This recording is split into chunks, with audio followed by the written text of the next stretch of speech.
আসসালামু আলাইকুম। আমি তানজিল আহমেদ নিলয় রস্টভ স্টেট মেডিকেল ইউনিভার্সিটিতে পড়ছি। তো এই ভিডিওটাতে হচ্ছে 9 মে রাশিয়ার যে ভিক্টোরি ডে তার একটা অংশ। তবে এটা মস্কোর কোনো ভিডিও না, এটা হচ্ছে রস্টভের ভিডিও। আসলে আমাদের দেশে যখন সামরিক প্যারেড হয় তখন দেখা যায় যে শুধুমাত্র সেটা ঢাকাতে হয়।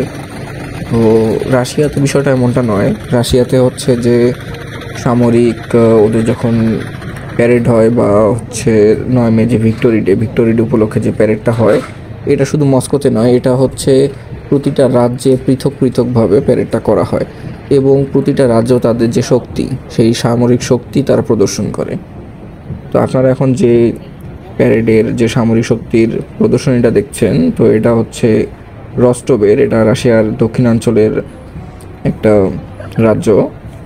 তো আসলে ভাবতে অবাক লাগে যে একটা রাজ্যের কাছে কী পরিমাণের যে সামরিক শক্তি, সরঞ্জাম, এত অত্যাধুনিক অস্ত্রশস্ত্র, যেগুলা বিশ্বের অনেক দেশের কাছেই আসলে নেই।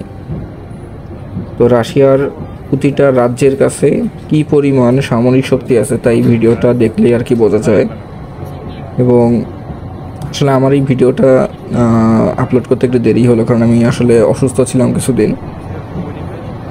তো আপনারা দেখতে পাচ্ছেন যে ট্যাঙ্ক, এবং এগুলো আসলে অনেক অত্যাধুনিক ট্যাঙ্ক, এবং সোভিয়েত আমলেরও অনেক